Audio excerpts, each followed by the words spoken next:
You're watching KREX News. Hello, and thank you for watching the KREX News Week in Review. I'm Chad Roderick. Now, President Donald Trump took to social media this week to champion the release of former Mesa County Clerk Tina Peters. Ariana Boss has more. The criminal trial of former Mesa County Clerk Tina Peters began right here in Grand Junction and has since captured the nation's attention, including that of President Donald Trump. Just yesterday, the president took to social media fiercely advocating for Peters, who was sentenced in October of 2024 to 9 years of incarceration after a jury found her guilty on 7 counts for her role in a data breach scheme linked to the 2020 presidential election. In a post on Truth Social, President Trump calls for the Department of Justice to take all necessary action to secure her release. He calls Peters a hostage being held in Colorado prison by the Democrats for political reasons, and an innocent political prisoner, describing her as horribly and unjustly punished in the form of cruel and unusual punishment. The president also directly mentions Colorado Attorney General Phil Weiser, labeling him radical left and calling Peters' situation a communist persecution by the radical left Democrats to cover up their election crimes and misdeeds in 2020. Attorney General Weiser released a statement to us in response saying, quote, "Tina Peters is in prison because of her own actions. A grand jury indicted her and a trial jury found her guilty of breaking Colorado's criminal laws. No one is above the law. The Colorado Attorney General's office will continue to defend this criminal conviction in post-conviction proceedings and on appeal. We are firm in pursuing justice for the people of the state of Colorado, protecting free and fair elections, and standing up for the rule of law." District Attorney Dan Rubenstein, the prosecutor in Peters' case, also provided us with a statement saying, quote, "Nothing about the prosecution of Miss Peters was politically motivated.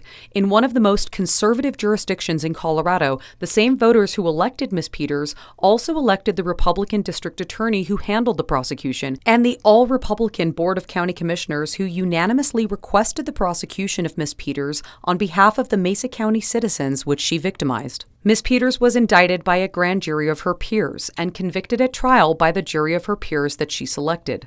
John Case, an attorney for Tina Peters, also released a statement to us saying, quote, "Tina Peters is an eyewitness to multiple crimes, including the destruction of digital election records on May 25, 2021. As one of her lawyers, I am grateful that President Trump ordered the U.S. Department of Justice to investigate election crimes. I know that Ms. Peters will provide truthful information. We've reached out to the Department of Justice for comment on President Trump's most recent order, but have yet to receive word." Ariana Boss, KREX.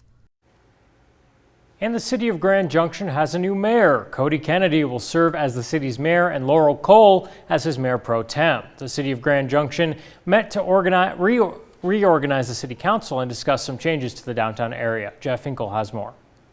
The Grand Junction City Council members assembled, their nameplates shiny but barren, to start the day as the decision of who will be Grand Junction's next mayor awaits. And the first thing to do on the day sounded a little bit like this. All in favor of Councilmember Kennedy as mayor, say aye.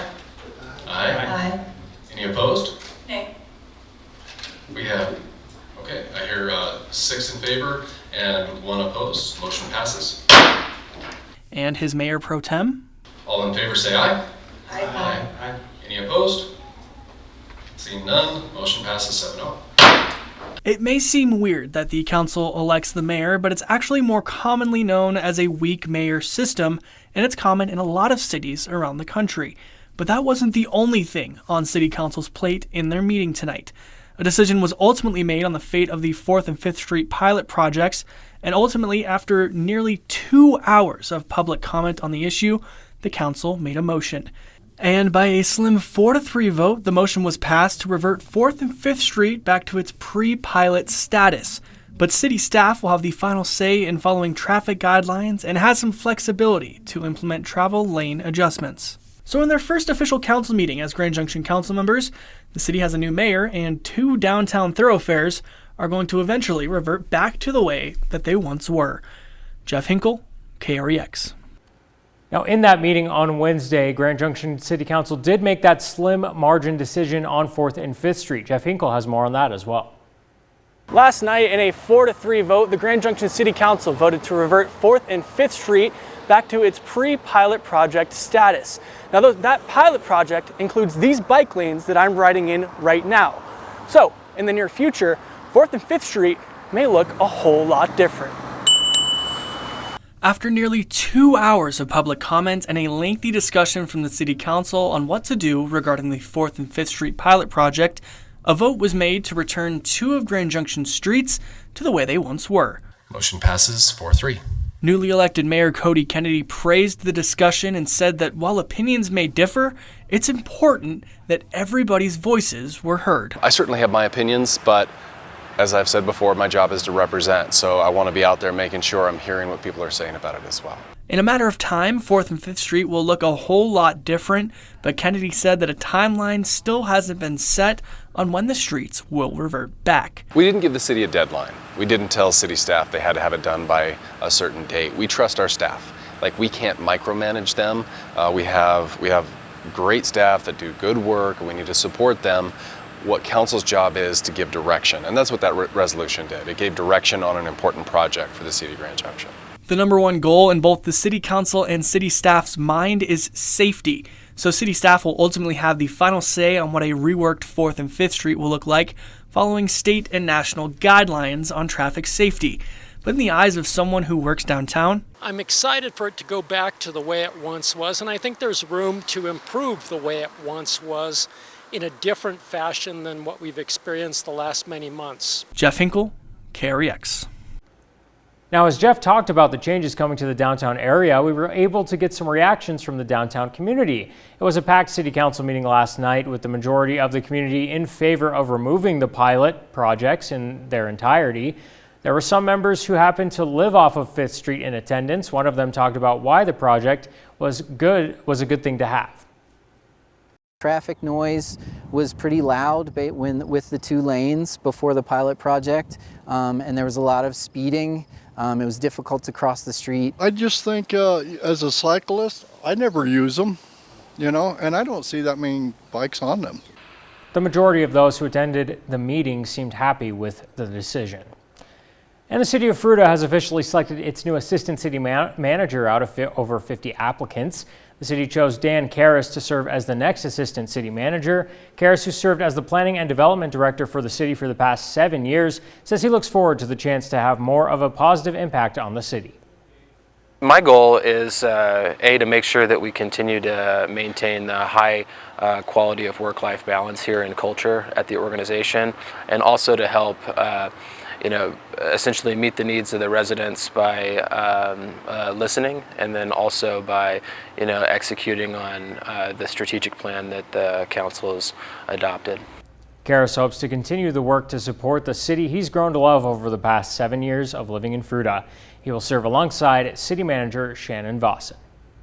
Colorado National Monument Association Executive Director Johanna Van Waveren is stepping down. Kyle Kawamoto sat down with Van Waveren to see what is next for her. The community has been really supportive of this decision. Of course, it's always hard to have somebody leave, especially someone who's worked in an organization for a while. Recently, Johanna Van Waveren announced her time as an executive director for the Colorado National Monument Association is coming to a close. As she tells me, she is stepping away due to personal reasons. I've been in this role for 4.5 years, and I've worked up here since 2015 with a small break. So after that amount of time, I'm just ready for the next step for my personal career. From starting her journey as a park tour guide for the monument to making her way to the top as an executive director has been a journey in itself. And even though she will be stepping away from the leadership role, Johanna says she will still be a member of CNMA and continue to fight to protect the place she loves. And that includes the upcoming Confluence Center as well. It's a project I'm really passionate about, so I'll continue with those fundraising efforts until that building is standing. Once we knew that that organization was interested in being a part of the Confluence Center, we were instantly joyed because of her capabilities, her leadership. And to put a local nonprofit on the map is not an easy task, but it can be seen from afar on how much it has grown to where it is to the present day. One of the things I'm proudest of is just increasing the level of support for Colorado National Monument. So it was very common to give $15,000, $20,000, and now we give over $120,000. The growth of CNMA under Johanna's tenure as the executive director up there. The organization has just really blossomed, and I think they're on the trajectory to be very successful in the future. Kyle Kawamoto, KREX News. Thank you for watching the KREX News Week in Review. Stay tuned every Friday for an update on your weekly headlines.